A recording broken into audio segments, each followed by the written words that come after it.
You clicked on this video because there's conflict in your worship team.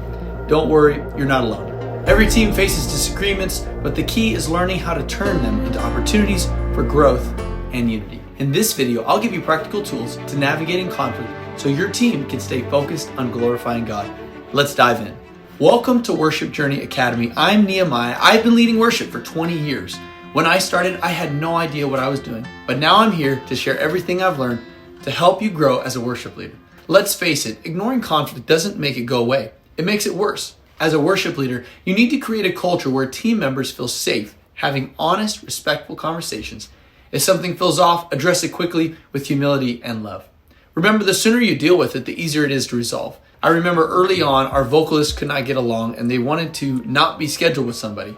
And I had a very difficult time with that because we are one team, all leading the people of our church into the presence of God. And that I thought was not an acceptable way to handle it. So I told them, no, let's deal with our problems, our issues. Let's forgive. Let's move on. Let's move forward together. Here's my first tip for you. Use language like I noticed instead of you always. It really puts people in a defensive situation and they're going to start biting. So let's avoid using the words always. You can use that in your marriage too if you're married or have a girlfriend.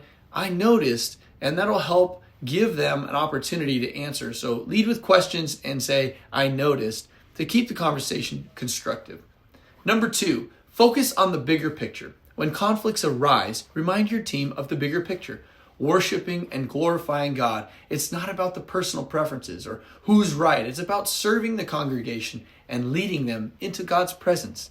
Keeping the focus on the mission helps everyone set aside their differences and work together. If you want more information, check out the link below. I've got lots more videos on that coming out very soon, so sign up in the link below.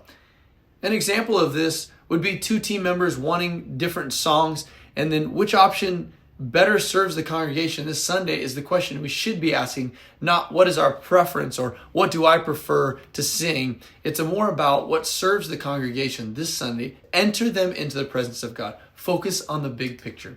Number 3, create a culture of grace. No team is perfect.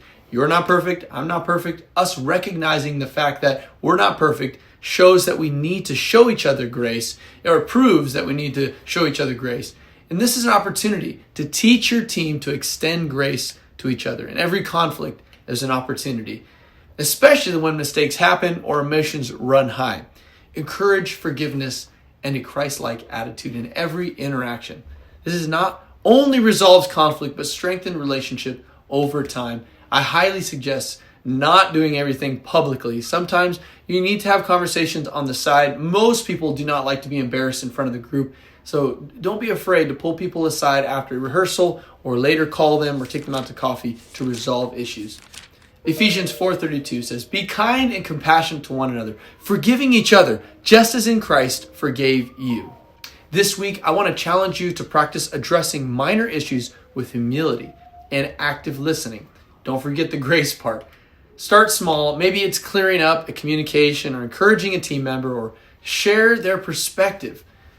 Let's be compassionate towards their perspective. Don't just jump to conclusions. An open communication builds trust and prevents bigger issues down the road. Resolving conflict strengthens your team, but maintaining trust is just as critical. In my last video, we talked about unity. If you want some more information on trust, go check out this video on unity. Hey, this is Nehemiah with Worship Journey. Until next time, let's keep taking this worship journey together.